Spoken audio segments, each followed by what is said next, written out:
పరమాత్మకు పండితుడైనా పామరుడైనా ఒకటే. పదాడంబరాన్ని పటాటోపాన్ని ఆయన పట్టించుకోడు. ప్రాణాధికంగా ప్రేమిస్తున్నారా, ప్రియాతిప్రియంగా పిలుస్తున్నారా అన్న వాటినే ఆ పరంధాముడు పరిగణనలోకి తీసుకుంటాడు. అలా ఆయన తన మనసునే చూస్తాడు కానీ మేని మెరుపులను పైపై మెరుగులను కాదు, కులాలను గోత్రాలను అంతకన్నా కాదు. పైన ఏ వృత్తిలో ఉన్నా లోన భక్తే ప్రధానం. ఈ సత్యాన్ని నిరూపించేందుకే శేషశైలవాసుడైన శ్రీనివాసుడు గోవులు కాసుకునే గొల్లలకు, కుండలు చేసుకునే కుమ్మర్లకు తన పూజల్లో ప్రథమ స్థానాన్ని ఇచ్చాడు. ఇది వెంకటేశుడి విశేష కృపకు నిదర్శనం. ఆ అనుభూతితోనే అన్నమాచార్యులు ఇక్కడ ఓ మత్స్యకారుడి దృష్టి నుంచి ఆ మంగళాకారుని దర్శించుకున్నారు.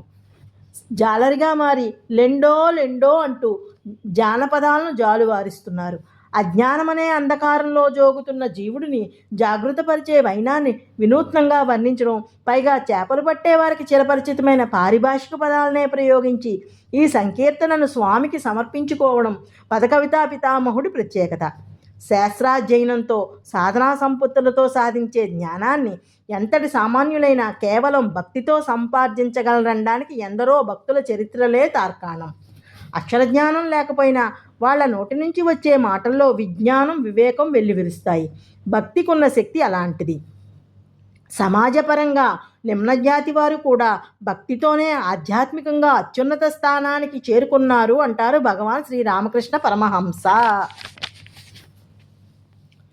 జాలో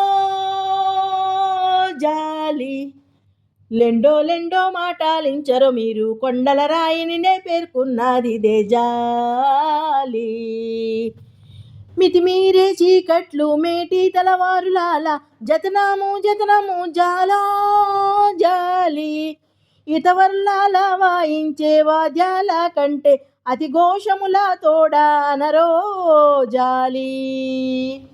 గాములు వారెడి పొద్దు కావలి కాండాల, జాము జాము తిరగరు జాలో జాలి. ధీమసభో వారివారా దివే పంజులు చేపట్టి, ఏ మరక మీలో మీరు ఇయ్యరు జాలి. కారు కమ్మే నడిరేయి గడిచే గట్టిక వారా సారే సారే పలుకరు జాలో జాలి.